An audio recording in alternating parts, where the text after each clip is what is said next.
xiyyeeffannaa guddaa godhamuu qaba jedhan akka dhuunfaa godhe.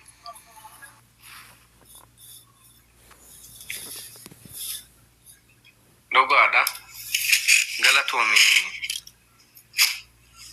Bashaasha.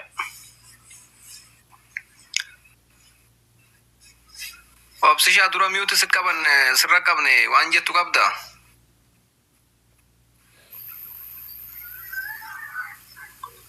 Kerro. Beektaa ma Oromoo tana rakkinni isii maali beektaa? Oromoon tun caluma jettee boorsamatti kenname baattee biyyaa bahuudha beektaa. Boorsaatti kenname keessa bantee ilaaltu. Kiyyaan walloo jiillee kun amma sirrii jedhe beektaa. Jechichi ammoo duuba jiraa duuba walitti tuqanii kenna keessaa bahu wanti biraan jiru ufumaa wal fixaa beektaa namni kenna kuni. Shirri ammoo duuba jira hadha otoo mucaan kun du'e warri hadha isii waliin akkana ta'u kun boru maal akka jedhullee naan galle beektaa. Hadha mucaan kun du'e boru itti leellisa moo likkii taate bakka sejjisan jira ammoo mee maal godhamne kunni nama.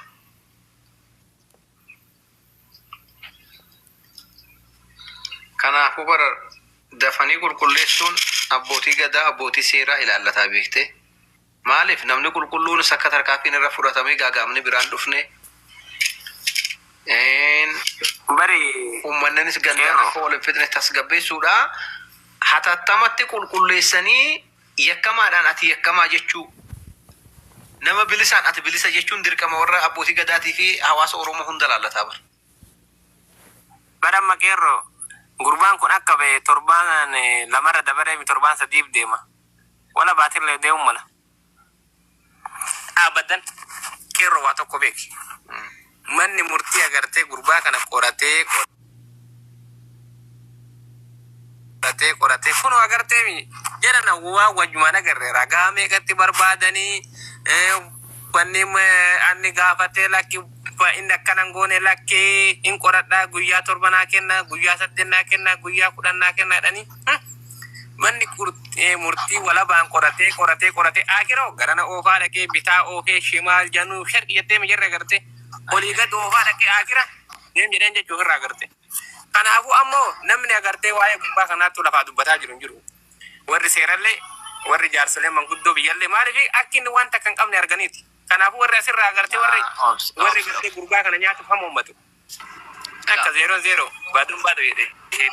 Amma warri biyyaallee warri lafaallee warri seeraallee warri abbootii gadaallee waan isaan hafee jiraa malee silaa wanni hafee hin jiraanne bilisa jedhaniiti baasan malee wabiidhaan hin baasan laa biroo. Manni murtii baasee maal godharree kanarra? Manni murtii wabiidhaan gallakkisee habiibi. Wabiidhaan gallakkisee ammallee dafanii lubbuu isaatiif ama hawaasaatiif yoo kan yaaddamu ta'e lubbuu gurbaa kanaatiif kan yaaddamu yoo ta'u dafanii qoratanii qulqulleessanii qulqulluu taanaan ati biliseedhanii gaggeessu. Ragaa gahaa qabaatanii taanaan murtee laachuun dirqama warra seeraatii fi warra abbootii gadaa laallata. Yoo san hin taane hawaasnillee gaagaamatti deema lubbuu isaatiif illee hin sodaachisa. Hawaasnillee walitti darba. Warra gaagahaa qabanii Qeerroo. Qeerroo. Andu'aalam Urgeelee meeqamture mana hidhaa keessa? Baatii 3 baatii 4 dhiyaachuu jira. Akkan. Maaree lubbuun namaa waan xiqqoon taa'e namni baatii haganaa hidhamee homatti akka furbaata akka itti dhabame abbichi ajjeesadhee jalqaba shakkamellee hookaasokee viidiyoo yookaan hoteela irraa fuudhee waan tokko hin goone namni ajjeesadii mana hidhaa keessa taa'ee eega waan takka dhabe achi as sila beekir dubbisuudha kan bo'ee sira quu barbaadan.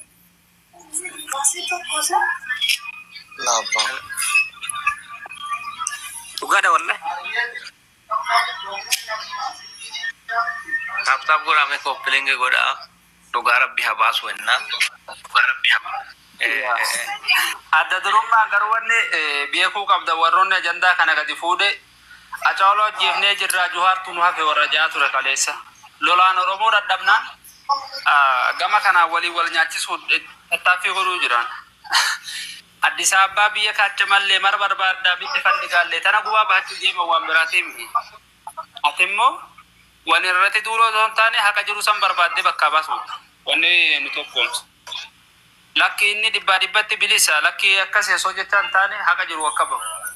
Yoo isa ta'es tarkaanfii keessatti deebiin qabne akkatti fudhatamu. Ajandaa diinaa warra fudhate amma itti milkaa'eera diinnis warri ajandaa san fide akka biyye itti milkaa'u isaanii maalirra beektaa Oromoo mitihee haqni haa bahu dhugaan abbaaf haa galu jechuu jiru Andu'aalam piroofaayil godhatee Andu'aalam qulqullu warri jedhu suni Qananii piroofaayil godhatee Andu'aalamtu ajjeese ifaa bilisatu warri jedhu suni ajandaa diinaa qeebalaniiran guutuun isaanii. Yaa bargeeroo wanni biyya kuu qabdu warri ajandaa kana yeroo jalqabaati mana banatee oowwise har'a keessaa bahee barra nuyi waliin gad nu dhiise malee jarri fi roggata akka isaanii dubbatu nagartu warra ajandaa baasanii biyya kana yuuni maanyaa faadha ijoollee yookaan warri ajandaa baase itti milkaa'eera na dhaggeeffadhu haadhi manaa Hacaaluu dhiifama hagaafattu jedhe teedii hawaasaati badhaasa san koo faawundeeshiniin Hacaaluu suni Andu'aalamtu badhaafamee ture akka deebisu taasise ila warri faawundeeshinii Hacaaluu ijaare sunu hattoota isaan sunu seeraanis ta'e abbaa gadaatiin gaafatamuu qaban yookaan diiggachuu qaban jechuudha. Maaliif ennaan namni kun hojii isaa ammaatiin osoo hin taane artii waan dura dalagu tureen kan badhaafame takka duratti yaadanii badhaasuu dhabuun isaan ilaallata ture. Amma ofumaa badhaasanii hawaasni asirraa miidiyaarra girrigirri itti kaafnaan dhiifama jedhanii warra miidiyaa hawaasa miidiyaatis dhiifamas gaafatanii badhaasa sanas deebisanila. Faawundeeshiniin kan dhaabbateeru Hacaaluudha kan dhaabbateeru maqaa Oromootiin Oromootiin badhaasanii as deebi'anii Oromoo itti salphisanii badhaasa san dachaafneerraadhanii ibsa baasan. Wanni akkanaa kun dogongora. Andu'aalamas salphisan Oromoos salphisan. Hatta faawundeeshiniin maqaa Hacaaluutiin ijaarame sanuu salphisan jarri sun. Maqaa salphisanii bara wallahi warra achi keessa dalagu sun warra sammuun hin qabne qofa garte duruma badhaasu didu. Mari'atanii qoratanii badhaasan malee akkanumatti kaanii nama badhaasanii booda deebisuun hattoota wal geesse warra sababa akka bu'uumi wanni akkanaa eega dalagame kun dogoggora guddaa warroonni diinaa immoo parsantii 50tti milkaa'anii parsantii 50 ta'anii eeggachuu jiran. Akkamma deemu kanatti 170 akkatti milkaa'an abdii irraa qabna yoo wanni kun irraan dhaabbatin yoo wanni kun haqni hin bahin 70 diinni itti ni milkaa'a amma 50 irraan ga'ee jira. Diifna godhaman diifna agarteen qabsanii. Aadde garanii fidii sana bichu kuyyoo ta'e furmaanni argama warri isa wali iyyi kun illee kan jedhan akkuma maara gafuudhame qalamaan naatiisi Oromoon kan irratti takka beektaa duubatti hin deebu mucaa kun duunaan laale gisee Hacaaluun du'e lubbuun nama hin lakkoofsan qabne dhumeera beektaa hadda mucaan kun duunaan warri hadda isa wali afaan bantee diina wali hudduu diina keessa kaattee achi asii jiru kun illee Oromummaa ofirraan qabdu laale qalaamtee akkasitti fannifamta malee kana beekaatuma itti hin godha mucaan kun du'u isaan hafu.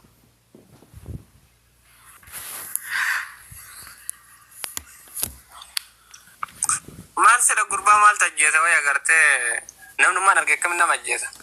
Garuu immoo kaayyoon isaanii gurbaa kan ajjeesudha.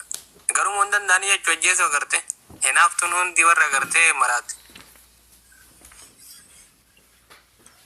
Aboonni du'e inni du'e hin galuuti. Isa jiru agartee warra irratti duuluu jiru irratti duuluu qabna nuti walii galle. Warra kiyya irratti duuluu irratti duuluudhaaf qophiidhani.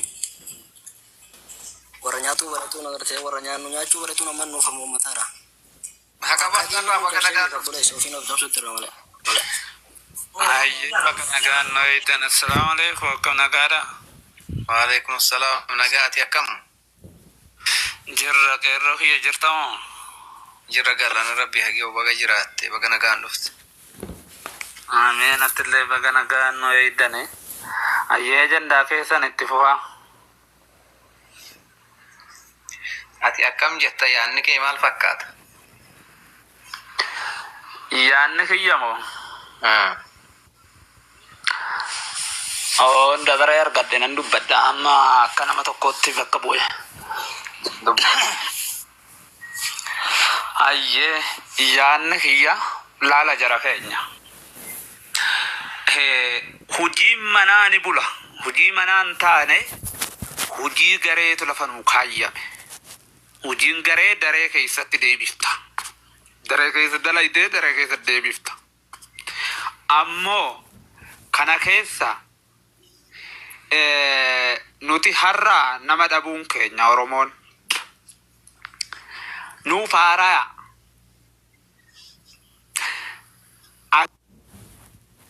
akkamitti warri har'a akkana dubbatu kun sooree mucaa diraamaa hojjetu ni beektan Finfinnee keessatti dhabame dhaggeeffadhaa hayyee Haacaaluudhaatti Finfinnee keessatti dhabame dhaggeeffadhaa kan batteelleen Ahmadeen gadda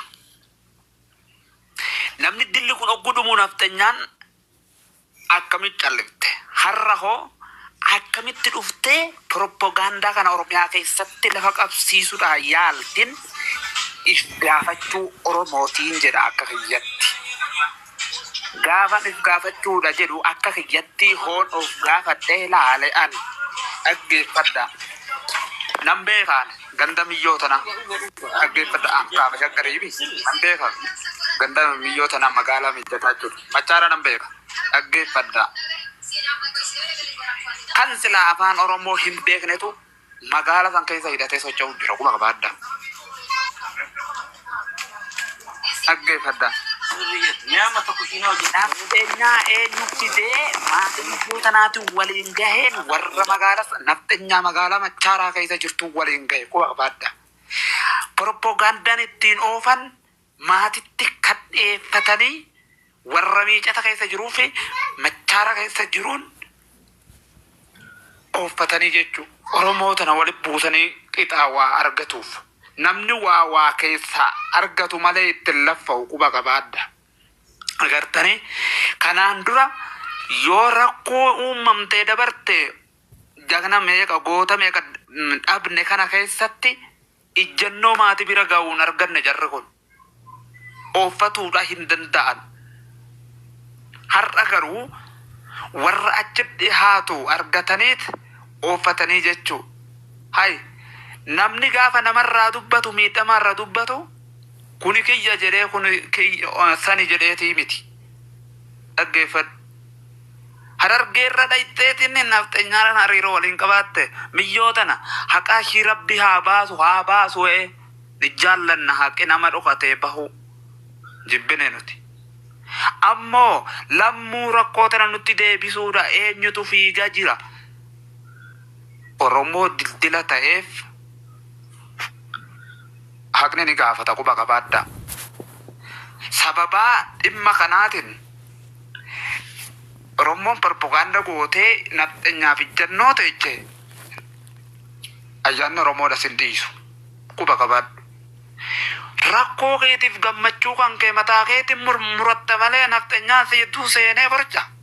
Erga yoomii gammachuu kee dharraatee beekte erga yoomii gumaan Oromoo bahuu dharraatee beekte nafteenyaan.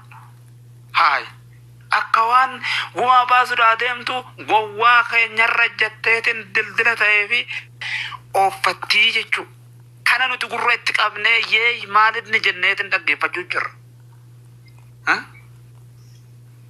Warri amma harargee irraa taawwachu maal eega Machaaratti nafteenyaa takka afaan Oromoo hin beekne naa hudduu keessa isa waxaltu eeggata maal eega maa gadi hin beekne. Anarraa afaan miidiyaarra deemee uummata walitti buusuudha yaadu kun hunduu yaada ofii ibsata. Yaada ofii kiyyaa ibsadhuu miti yaada hawaasaa ibsamuutu lafa kaayyamuudha qababboo. Ani nama tokko nan du'a garuu waan saba kiyya fayyadu dubbadhee du'uu fi waan mataa kiyyas saba kiyya dhidhimsuuf dubbadhee du'u hubatuudhaan qabaane. Rakkannee bar miidiyaan kun nuuf dhufe. Miidiyaan kun nuuf gabba'e. Oromoodhuma qofa qeequuf, Oromoodhuma qofa cabsuuf, Oromoodhuma qofa irreetuma Oromoo qofa kaasuuf dhufe. Oromoo lafarraa duguuguutu dhufe. Duguuggamuun keenya har'aa. Ayyonni keenya barsiisee carraa barsiisee fayyadamuu sabataa fayyaduu wallaaleetiin bar kan biyya gaddeebisee kan biyya faranjiitti dhabee bar. Agartani. Kana haftee sanirraa immoo ajandaa godhamee biyya keessais alaayis ooffata. Jaallata rabbiino. Aadaan keetiins amantaan keetis jaallata. Amantaan kamiyyuun jaallatu waan akkana. Ala taa'ee targe namni kun jaarsaaf jaarti eenyutu yedduu jira rabbii tokkicha malee qaama sadaffaan rabbii tokkicha ga'ee kanaa jarraa haasa'u eenyu fide diinan nuu fidee jechuu kana gurra itti urgufanne nuti hay maa ka ciro keessa jiru kana wannoon jedhin maa ka agartee asii keessa jiru kana maa ofirraan baasin oromoon kan dubbachuu jiru kun naftanyaa wajjin maa ka ginniiru maa roobe keessa gobba keessa jiru kana ofirraan baasin naftanyaa sila ni jirtin hin beeka asalla keessa ni jiran boolee waayil gubbaa mataara ni jiran maa ofirraan baasin sanii si keessa taa'ee oromoo fakkaatetiin afaan oromoo baree propaganda oromoo kana waliin buusuu jira safaraadhaan adeemtuun nu keessa qubatte har'a ilmaan ishiidha oromoo fakkaatetiin ka oromoof waa godhullee nyaachuu jirti kana faana deema sabni keenya ni mul'ata haasawa isaati irrattuu ni beekta naman achi ilaali hubadhu ofirraa argi kunnootiin kunoo akkasittiin taane quba qabaadhu wanni fagoon laalte si jalaa akkan buune kaleessas namaan nu naannessa har'aas namaan nu naannessa nuti ofii falaasama jiruu keenyaa mataa keenya danda'uudha hin qabnu garuma namni nu naanne horii miti bar nuti namaa bar barumsaan kan fagaate kaleessa malee kan silaa deemtane ka gaafattee dhabdes hay seeran ala seera biyyattiitiin ala mucaa kana beekamtii fuula uummata oromoo kana fuulduratti dubbachuu jiraa fi har'ammoo kana fidanii jechuu erga yoomii si wajjin mormitee beekti nafxeenyaa kaleessuma morma wallagga sirraa kuttee gadduma darratti nama qalteetiin har'a si'iif ragaa baate kara kaanin si qalti kara kaanin immoo kanati wal miite siif mormite yaa oromo waan itti rabbiin nu gaafatu quba qabaadha hin dhumu haasanyi keenya miidiyaan kun wal cabsumaaf numa balleessuuf waa dhufellee na fakkaachuu jira namni guddaa jennee nu laalu jirru gabbu'eetiin waan naa gadi haa ta'u jira namni mataa oromootiin ilaalu jiru mataanuu sapiraayiz ta'e biizii ta'ee jechuu dide kanaan wal maraachinaa nuti bakkayyuutti mana ajandaa wali goone kana sammuu wal hirrisna hayyee galatoo mada waan na dhaggeeffattaniif namoonni yaada kiyyarrattis qabdan baree keessanii itti fuftanii darbii bulii ati abbaa haqaati dhugaa dubbatte afrikaan jeneraal jirtanii Balatuma, assalamualaikum warahmatullahi wabarakatuh. Kero, jirtu. Waalaikumsalam warahmatullahi wabarakatuh. Jirra.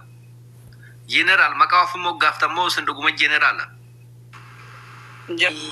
Masya Allah, kia ya ada bareda wa itu ke.